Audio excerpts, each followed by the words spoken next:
It started with just one glass, in a small pharmacy in Atlanta, back in 1886. No one believed. Yet today, Coca-Cola is worth billions of dollars, sold in more than 200 countries, and has become one of the... This is the rise, the strategy, and the secrets behind the Coca-Cola empire. Welcome to Empire Decoded. All right, let's dive right into this explainer and unpack the fascinating journey of a struggling local pharmacy tonic that somehow morphed into a massive global icon. We're looking at the story of a brand that literally transcends generations and geography. Look, we all know the logo, we definitely know the taste, but the actual story of its survival and how it exploded, it is an absolute masterclass in business strategy. So let's rewind and set the scene in Atlanta, Georgia, back in 1886. Now, get this. When Coca-Cola first launched, it was selling an average of just 9 glasses a day. 9. Dr. John Stith Pemberton was a local pharmacist just searching for a medicinal tonic. And back then, a lot of medicines were actually sold as these flavored syrups. So he experiments with a bunch of different ingredients until he mixes this caramel-colored syrup with carbonated water, creating this totally new, refreshing drink. His bookkeeper, Frank M. Robinson, actually came up with the name Coca-Cola and even designed that famous flowing script logo we still see everywhere today. But here's the thing. It wasn't sold in convenient grab-and-go bottles at first. Customers had to physically walk into a pharmacy and order it at a soda fountain. So, looking at those initial 9 sales a day, literally nobody imagined this tiny, local drink would conquer the globe. And honestly, it really almost didn't. In those dire early days, Dr. Pemberton was actually spending more money to create the drink than he was making from selling it. Business was just flat out disappointing. He struggled terribly with his finances, and as his health started to rapidly decline, he had to slowly sell off pieces of his business just to keep his head above water. So when Pemberton passed away in 1888, leaving behind this struggling enterprise, a lot of people reasonably assumed Coca-Cola would just disappear forever. But destiny kinda had other plans. This brings us to the crucial turning point and a massive shift in strategy. A businessman named Asa Candler looked at this struggling tonic and saw enormous potential, eventually buying up control of the whole business. And the contrast between these two men, night and day. Pemberton was a tinkerer, totally focused on inventing products, whereas Candler was a marketing genius, completely obsessed with selling a brand. He understood one incredibly simple but really profound truth. People cannot buy what they don't know exists. To fix that awareness problem, Candler launched one of history's earliest massive advertising campaigns. I mean, he absolutely flooded the market. We're talking free coupons, calendars, wall signs, clocks, store displays, branded merchandise, the whole shebang. He made absolutely sure that everywhere people looked, they saw Coca-Cola. It was this relentless visual blitz, and because of this, demand just exploded all across America. Candler fundamentally shifted the paradigm here. The company was no longer just selling a refreshing drink, they were selling a ubiquitous brand. But they hit a major bottleneck, literally. Growth was severely limited because they were restricted to soda fountains. Customers still had to go to very specific locations just to enjoy the product. Well, 2 forward-thinking businessmen changed everything when they proposed actually bottling the drink. Now, a lot of skeptics at the time thought bottled soda would just never work, but this idea was a total game changer. It meant Coca-Cola could travel to villages, factories, railroads, you name it. This bottling revolution took the drink from local pharmacies and put it everywhere. And with that revolution came an absolute stroke of design genius. The company introduced the famous contour glass bottle. Its shape was totally unique.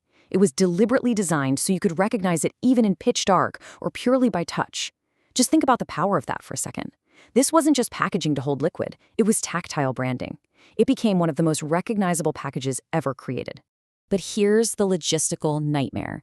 How do you scale a heavy, glass-bottled product worldwide without going totally bankrupt on shipping costs? Producing and transporting every single bottle from one central hub was just impossible. So instead, they built this incredibly powerful network where independent partners manufactured and distributed the drink locally. The company provided the core product, the syrup, but the local partners handled all the heavy lifting. This franchising strategy allowed them to expand rapidly while keeping transportation costs incredibly low. And the results of that local partner strategy? They are staggering. It fueled immense international growth straight through the 20th century. We saw factories opening across Europe, Asia, Africa, and Latin America. Even during major world events, the brand just kept growing internationally. Today, that familiar red logo brings refreshment to more than 200 countries and territories. Very, very few consumer brands in history have ever achieved that kind of global reach. But the real marketing magic, the reason they became so embedded in our culture, is because Coca-Cola realized early on that they weren't just selling ingredients. They were selling emotions, family, friendship, celebration, happiness. Their ads always focused on memorable moments rather than what went into the drink. They partnered with sporting events, music, community activities. They even heavily influenced our modern image of Santa Claus. They didn't invent the character, sure, but their holiday advertising featuring this cheerful Santa enjoying a Coke became universally recognized and totally shaped how the world pictures him today. All of this is captured perfectly in their famous slogan, "Open Happiness." This short, brilliantly simple phrase captured their ultimate strategy with total precision. It proved that people weren't simply buying a drink to quench their thirst. They were buying a feeling. They were buying an experience. But hey, even the biggest global giants stumble, which brings us to a fascinating question. What happens when you mess with a classic? What happens when a company fundamentally alters the very thing millions of people have built an emotional connection with? Well, that leads us right to one of the most famous business missteps in history. The year was 1985. The company rolled out New Coke, changing their original beloved formula because blind taste tests suggested consumers actually preferred a sweeter drink. Now, logically, based on the data, it made total sense.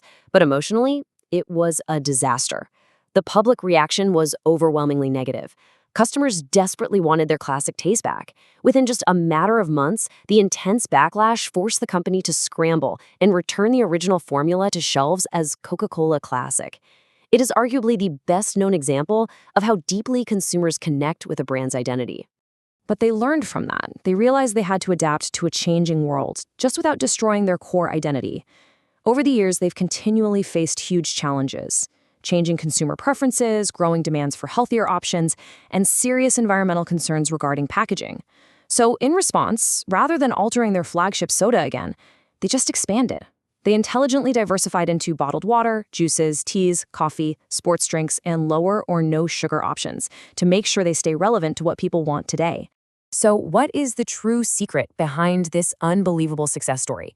What made them conquer the world wasn't just some locked-away syrup recipe. It was a combination of 5 powerful ideas: consistency, world-class branding, relentless marketing, an enormous distribution network, and constant innovation. It's that unique ability to adapt to the times while fiercely protecting its identity. These are the principles that transformed a local pharmacy drink into a globally recognized empire, building trust and memories over decades. As we wrap up this explainer on one of the greatest business success stories ever told, I want to leave you with a question to reflect on. What kind of experience is your brand selling? Whether you're building a business, creating content, or just thinking about the products you loyally consume every single day, remember the Coca-Cola story. Building something truly great is about a lot more than just creating a good product. It's about creating trust, building memories, and staying deeply relevant for decades.